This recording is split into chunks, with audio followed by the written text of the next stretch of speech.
po ako, number one. Yeah, number one, kung clear po ako sa inyo mga kapatid. Ayun, so thank you so much. Ay naalala ko yung pagpunta namin nila Mentor Jessa sa ano sa China. Ayun. Nakasama ko sila sa China last year. Yan, last year mga November siguro 'yon. Sobrang nag-enjoy kami dun eh. Ayun, so grabe you are, 'di ba? You are online system. So thank you so much for having me here and siyempre sa mentor nyo si Carlo, 'di ba? Sa pag-invite sa akin nandito. Thank you so much sa pag-privilege and sa ano sa tiwala na binigay niyo sa akin. So anyway, I will be very fast lang siguro mga 5 10 20 minutes to 30 minutes na ako magto-talk dito. So pakinggan niyo lang ako then tawag dito tingnan niyo lang kung ano yung naging kwento ko. Sabi nga ni Mentor Jessa kanina. So yun, mag-share screen po ako. Ayun. So nakikita niyo naman po yung share screen ko. Mga kapatid, pakitype po number 2. Number 2 yung share screen ko.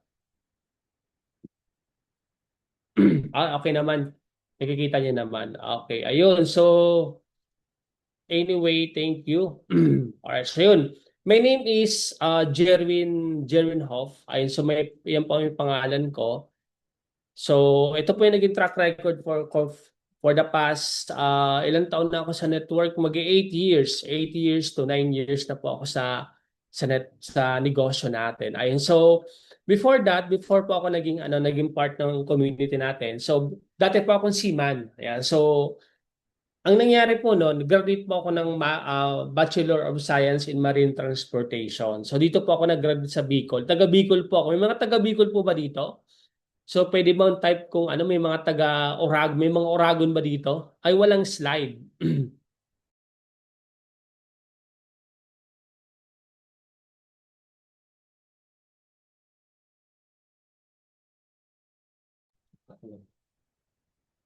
Ayun, so yun. Ayun, so ako ano, okay. Ayun, so yun, ano ako, dati akong seaman, 5 years ako nag-abroad. Tapos anong nangyari noon, um before ako nakapag-abroad noon, nag 2 years muna ako sa international, inter-island pala. Ano nangyari sa slide ko? Wait lang. Yan. So nag 2 years ako sa inter-island. Nag-Catanduanes muna ako. 1 year ako doon. Then 1 year naman ako sa Super Ferry. Yung Super Ferry na yon, biyahe namin noon, ikot namin yung buong Pilipinas. Yan. So yung Piudoran Albay, yan si Nora, yan tagi Piudoran Albay. Si Rodel naman tagi Iloilo daw. Yun Iloilo actually, dinadaongan namin yan nung nagsisiman pa ako. Tapos after ko Inter-island, 2 beses. Nag-international ako. 5 taon ako naman sa international.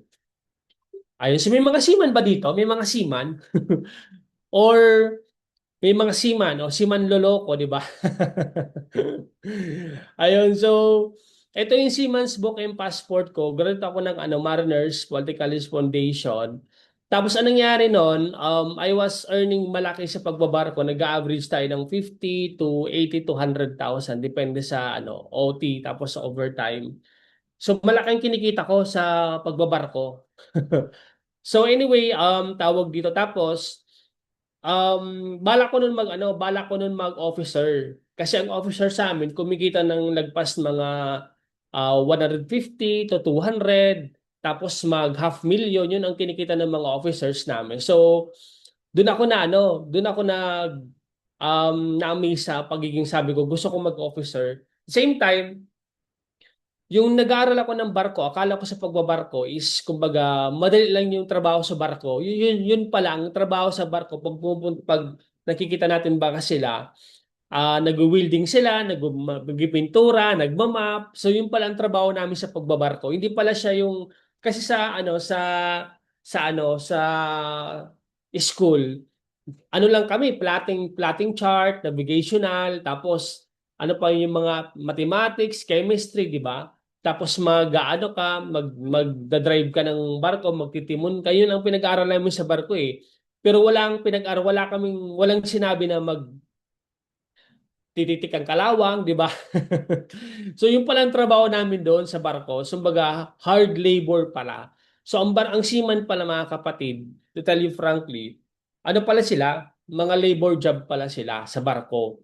So yun ang katotohanan, di ba? Pinaano lang, pinasarap lang na nagtatrabaho kami sa barko.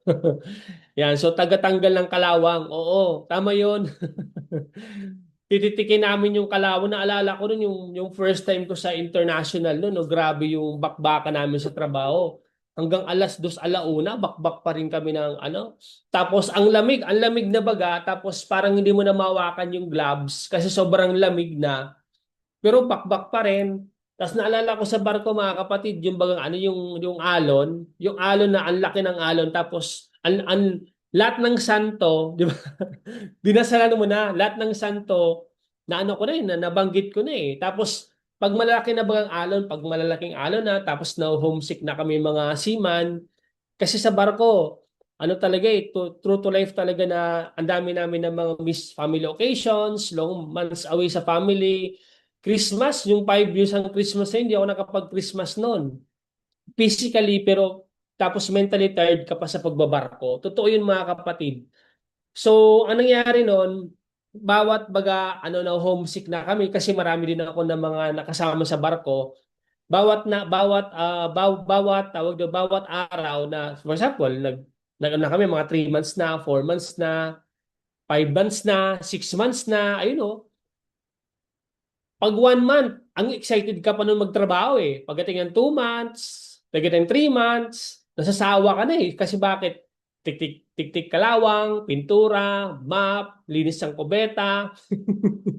Tapos, sisigawan ka ng mga ano mo, ng mga opisyal. Tapos, bakbak sa kusina, hugas, plato, map, linis. So, ganoon naging routine ng trabaho namin eh. Kumbaga, sa una, ano ka pa, excited ka pa eh sa barko. Kasi dolyar eh. Pero pag dumarating na yung time na yun, oh, pag umaalon na, lakas na ng alon, tapos na homesick ka na, doon na yung dumarating na sabi ko, magnegosyo na lang kaya ako sa Pilipinas. Doon na ako nagsasabi sa sarili ko na mas mabuti pa talaga sa Pilipinas. Magnegosyo na lang ako. Yun ang mga lagi namin usapan sa barko eh. Pag na-homesick na kami. Pag 5 months na, 6 months, 7 months na, ayun na, homesick na yun, uwing-uwi na yun eh. Ganun ang nangyari sa amin noon, uwing-uwi na kami. Tapos ang pinaka the best noon na ano na-realize ko talaga noon na sabi ko, pwede naman, kung pwede lang naman, kung meron na opportunity na pwedeng kumita ako ng malaki, na hindi ko na kailangan mag-abroad, sabi ko, grab ko yun. So nagkataon noon, yung kapatid ko, ito si Jessica, ano siya, OFW sa Singapore. Tapos pag umalis sa Singapore, nag-call center siya dito sa Pilipinas, tapos na-meet niya yung negosyo natin, yung community natin. Hindi ko makakaalala noon, sabi niya sa akin, kakain lang kami sa labas. So, yung pag-uwi ko ng barko, timing kasi magkasama naman kami sa isang ano, magkasama kami ni ate sa isang bahay, tutuloy namin sa Kamuning. Sabi ni ate sa akin noon, Jerin talaga kain tayo sa labas. So that's what the first time na nakita ko yung community. At first, negative ako sa negosyo natin kasi sabi ko, hindi ko yan linya, di ba? So, nag-start talaga ako dito as in ano, no connection, no rich parents, no good grades, no savings. So, literal talaga na hindi ko naman ginive up agad-agad yung pagbabarko. So, nagsakay pa ako noon. So, after noon, pinart-time ko siya habang nagbabarko ako. Then, after noon, tapos ko ng contract, doon ko na siya full time. Iniwan ko na yung pagbabarko. So, nakita ko po yung negosyo, marami din akong tanong sa sarili ko, what if I fail? What if I fail? Baka, mag-fail ako sa negosyo. Ano paano na, di ba? So, yan din yung mga sinasabi ko, yung mga sinasabi nyo na mga hindi pa member na. So, hindi ko yan linya eh. Kasi ang trabaho ko sa barko, ano eh, tawag dito, tik-tik, tik-tik, tik-tik kalawang eh. Tapos may pintura, lilinis ng kubeta, lilinis ng CR. So, lilinis ng um, tawag dito, kabina ni Kapitan. So, kami po ang naglilinis ng kabina ni Kapitan doon. Yung mga first timers sa mga OS, yan. Siya yung naglilinis ng kabina ni Kapitan. So, never ako na-involved sa ganitong negosyo. Hindi ko tuloy niya. So, hindi din ako magaling sa sales kasi zero knowledge ako sa pagbubusiness eh. So, hindi din ako techie. Hindi ako magaling sa computer kasi kami mga seaman po, naalala ko nun yung cellphone ko nun, okay na sa akin yung touch screen. Touch ano yung keypad baga, yung may keypad. So, ganun ang cellphone ko before. So, wala talaga akong alam sa computer. Tapos, konti lang ang friends ko. Kasi mahihain po ako. Mahihain po talaga ako. Wala akong hilig sa makihalubilo baga. So, wala akong ganun na socialize. So, ganun yung mga ano ko sa sarili ko. So, madami akong inferiority complex yung sinasabi or mga nagpapabagal sa akin. So, ito yung nag-stop sa akin para maging successful ako sa negosyo natin. Then, ang nangyari noon, when I joined the business, nag-join ako sa negosyo, ano na yon ang AGG po, 12 years na 12 taon na So marami din sabi sa akin no na huli na ako. 'Di ba kasi 12 years na ang negosyo Tama ba? Kumbaga dapat sana nag-join ka yung nagsisimula pa lang yung AGG, 'di ba? To tell you frankly, nag-join ako sa negosyo. Wala akong ipon. Bakit? Kasi siyam kayo magkakapatid. Siyam. Si ate ang panganay, akong pangalawa. Si mama, housewife. Si papa, government employee. So literal taga kapatid na, siyempre, alam nga naman hindi ka tutulong sa family mo. Siyam kayo magkakapatid Ang sipag ni papa na gumawa ng baby, di ba? Siyam kami, siyam. Imagine mo yun. Tapos pangalawa pa ako. So, literal taga kapatid, tutulong ka talaga sa family nyo. So, nangyari noon, wala talaga ako naipon noon. Pinag-aralan ko talaga yung negosyo. Kumbaga, to tell you frankly sa mga nandito po, naranasan ko din po magbenta ng products, di ba? So, lahat po talaga yun, um, in-experience lang natin. So, ang pinaka first result ako dito sa negosyo natin, kasi ang pinaka first result ko sa business natin, confident. Nagkaroon ako ng confidence sa sarili na sabi ko sa sarili ko na kung kaya niya, kaya ko din yun. Ganun, ganun Kumbaga, kasi to tell you frankly kapatid, kahit member ka ngayon, pero hindi ka confident na kaya mong gawin yung nagawa nila. So, mahirapan ka talaga maging successful dito. Kasi unang-una dapat mag ano sa inyo, yung ugali mo na kumpiyansa ka. Dapat maging kumpiyansa ka muna sa negosyo na kaya mong gawin to. Ganun siya. So, kahit na hindi mo linya, kahit na, uh, tawag dito na ano yung itsura mo, di ba? Tingnan mo yung itsura ko, di ba? Si Mentor din doon, mas malala pa siguro yung itsura ko, no? Pero anyway, kidding aside. So, ang itsura ko dati, grabe yun. So, pero ang point ko, naging ano ko dito, bakit ako nag-join sa negosyo? Kasi, gusto ko magkaroon ng magandang buhay talaga. And ayoko na, tapos, ang pinaka nang nangyari nun, ang pinaka sinasabi sa akin ng speaker dati nung nag-start ako, dito magkakaroon ka ng sasakyan, dito kikita ka ng malaki, hindi mo na kailangan iwan yung family mo para kumita ka ng malaki. Dito, hindi ko makalimutan yung sinabi ng speaker no ng nag ano sa akin, nag-attend ako. Yung sabi niya na magkakaroon kayo ng anak, 'di ba? Ikaw single ka, magkakaroon ka ng anak, tapos anong gagawin mo pag siman ka? Iiwan mo ba siya para ipagpalit mo yung pera? Sabi ko, oo nga naman no, kasi ako single pa ako. Single pa ako. Tapos sabi ko, paano pa nagkaroon ng baby? Kasi ang usually yung mga seaman, 'di ba?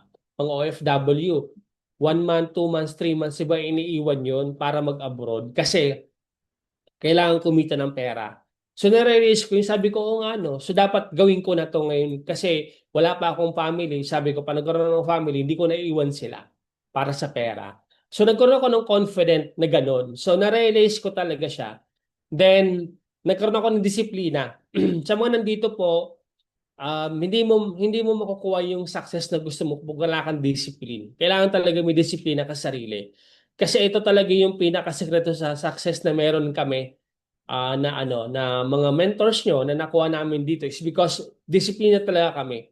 Ano yung discipline? Discipline over motivation.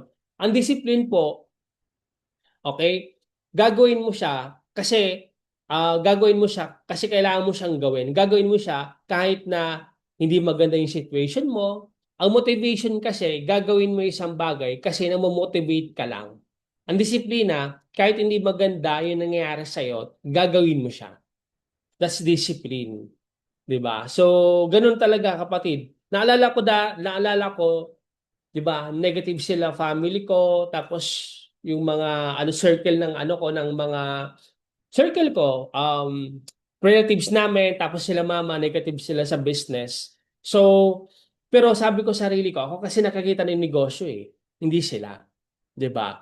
So, ang pinaka result talaga na meron pa ako dito is yung vision. Nagkaroon ako ng vision na malinaw na sabi ko, dito magiging milyonaryo ako, dito makakapag-travel ako sa iba't ibang bansa, dito magkakaroon ako ng mga sasakyan, dito, magkakaroon ako ng freedom, time freedom, and financial freedom, magkakaroon ako ng um, magandang resulta. So, nagkaroon muna ako ng vision dapat sa mga for me sa mga bago nandito dapat magkaroon ka muna ng vision na makita mo talaga na you know 1 to 2 years 3 years from now 5 years from now kumbaga yung buhay na pinapangarap mo dapat makita mo muna siya ma-vision mo kasi ano hihilahin mo kasi yun hihilahin mo yung papunta sa iyo hindi kasi pwede na kumbaga may kasabihan kami noon nung nag-start kami sa negosyo, sa utak mo pa lang dapat tapos na siya.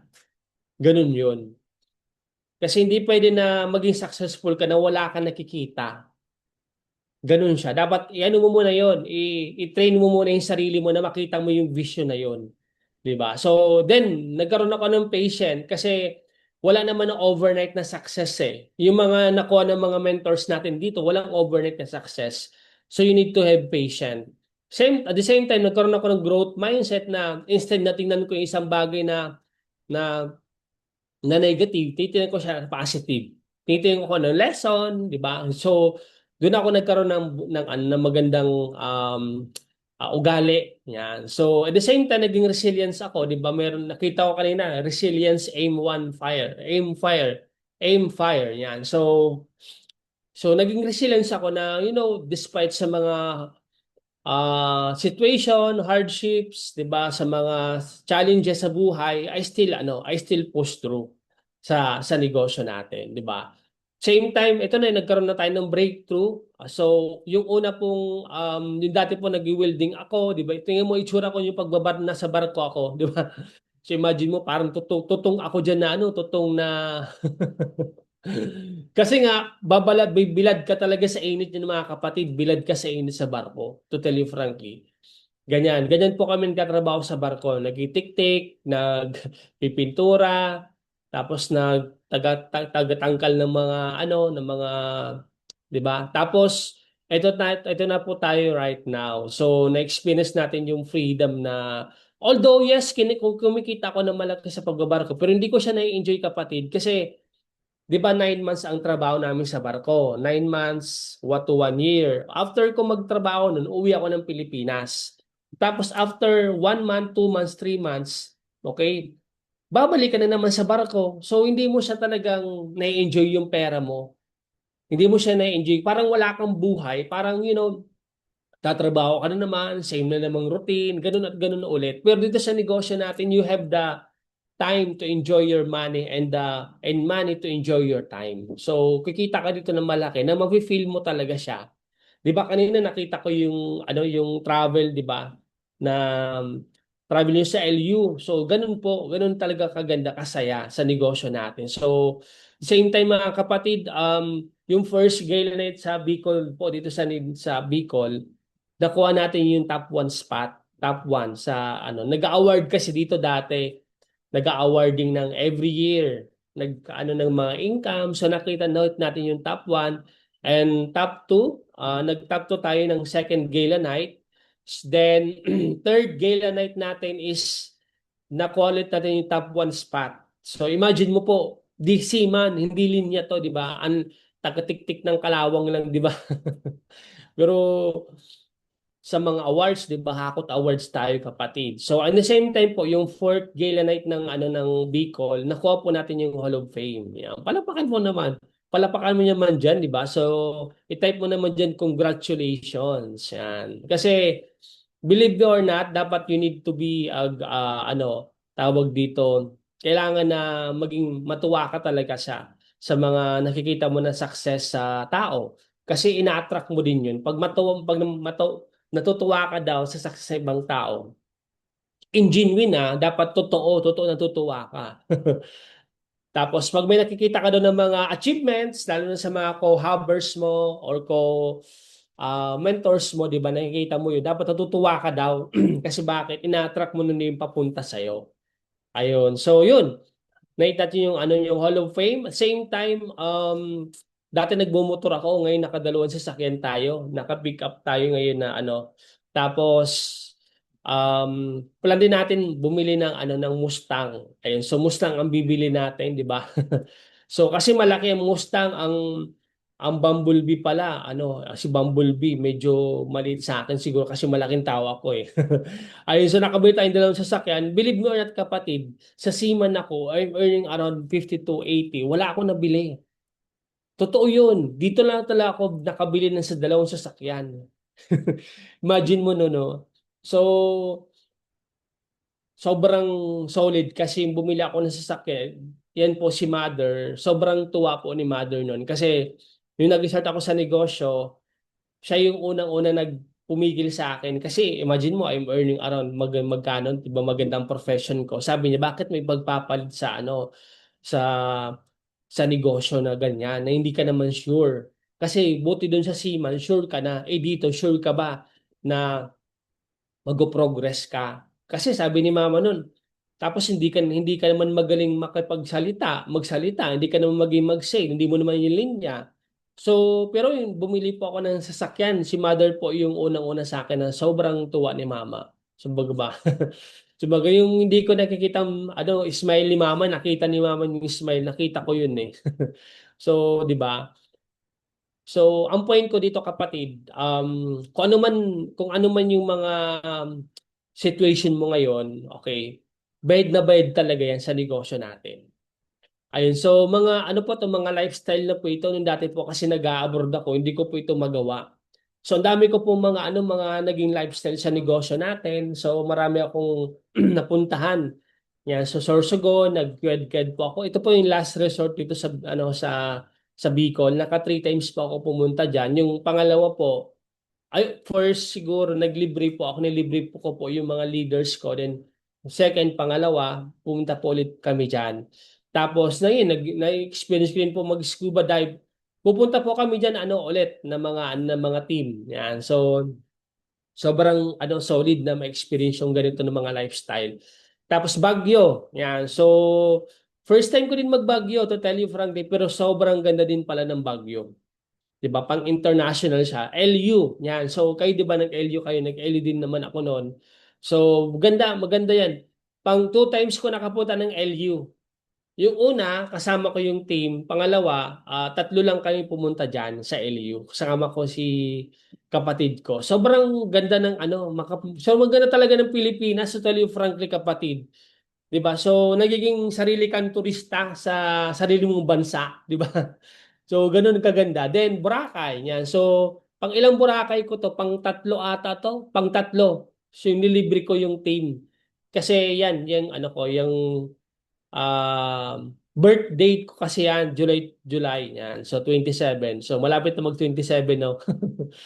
Ayun, so yan, nag-birthday ako sa Boracay noon. So libre yan, gastos ko yun siguro mga or more or less 150. Yan. So libre ko po lahat yan sila sa airfare lahat. So sobrang sarap po. Sarap mang libre kapatid, tandaan mo pag kumikita ka ng pera, mas may enjoy mo siya, mas marami kang matutulungan. 'Di ba? So Palawan, nagkaroon Palawan ako together with the team. Yan. So then, Bohol, nag-bohol naman kami. Kasama ko yung si Mentor Dindo mo tapos si Mentor Arman. Yan. So sobrang sarap po, ma-enjoy yung ano, Malaysia, Singapore. Dito nag-ano kami ano kung yung ano yung Sentosa kami dito.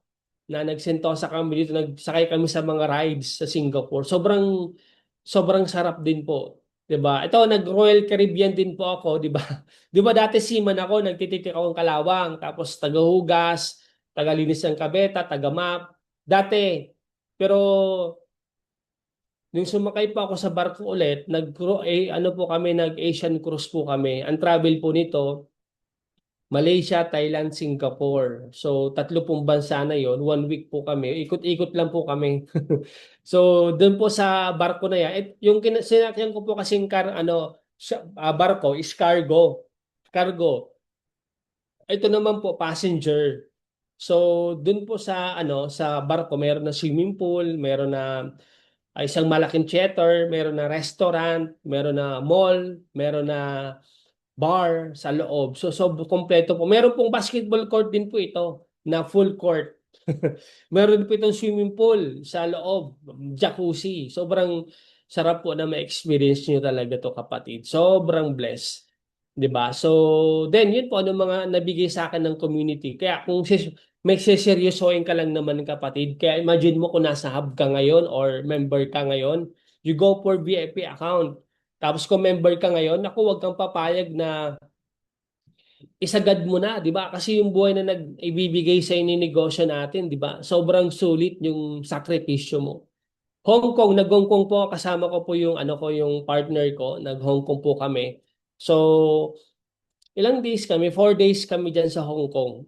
Yan. So, the same time po, nagdiyan po kami nag-anniversary. Kaya yung may mga, 'di ba, may mga jowa wells dito, mas masarap mag-travel, 'di ba? Mas masarap ipakita mo yung, sa jowa mo na yung love na na na deserve niya na travel kayo sa sa international. Hindi lang po sa yan. So nag South Korea din po kami ng kapatid ko, South Korea. Yan. So dito naman po, South Korea, 1 week din po kami diyan, six days kami, 5 to 6 days kami yan ng kapatid ko. Sobrang blessed po talaga kasi would you believe na from dating mahihain tapos walang alam sa negosyo, ang daming travel tapos ang daming nabibigay ng negosyo, hindi lang pera. Ayun, so at the same time po yung partner ko nag-China din po kami niya, nag-Shanghai, China. So balak nga din po, may balak nga din po kami mag-travel ulit sa sa Thailand, Malaysia, Cambodia this year or next year. So ang balak namin na dalawa. So guys, pag meron kang partner, mas masarap na mag-travel kayo sa international. Din mo talaga mapapa-feel sa kanya yung yung yung pagmamahal, 'di ba? Mas masarap. Sabi nga, 'di ba, ang pera daw hindi mo madadala sa langit. Oo, pero pwede mong papa-experience sa mga mahal mo sa buhay yung hindi pa nila na-experience, 'di ba? So, ganun po kasarap yung negosyo natin, kapatid. Sarap, ang sarap po. Tapos yan, bumili din po ako ng MacBook din, iMac. Yung iMac ko, ito yung pinakamalaki na parang gamit ko po, di ba? So sarap po kasi 200,000 yung binili ko niyan. Cash po ang binili ko niyan na dalawa na yan. So imagine mo po, di ba? From dating walang alam sa negosyo, right now po, sobrang sarap. Then po kami po, naging 100 din po kami yung mga leaders namin dito sa Bicol. Umabot po kami ng 100, di ba? Ayun. So next, then ito din po yung mga recent ko na achievement. So naging top 6 po tayo ng AIM 1 last year to 2025.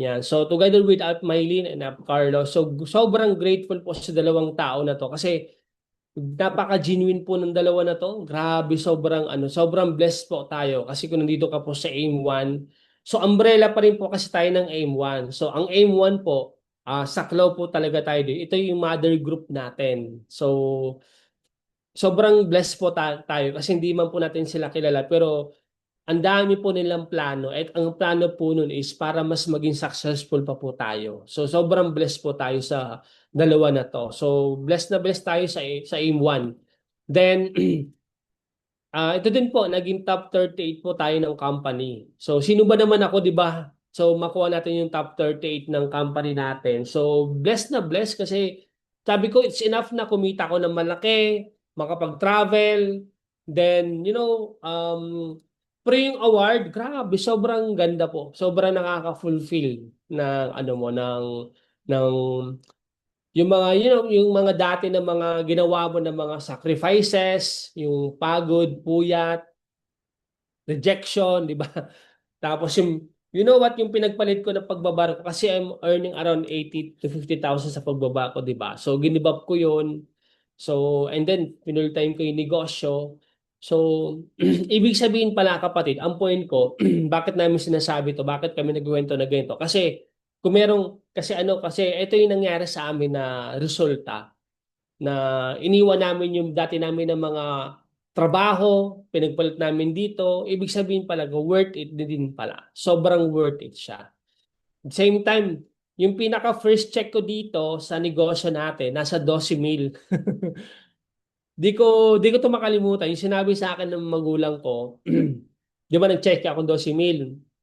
Siyempre, pakita ko kay mama, tuwang-tuwa ako.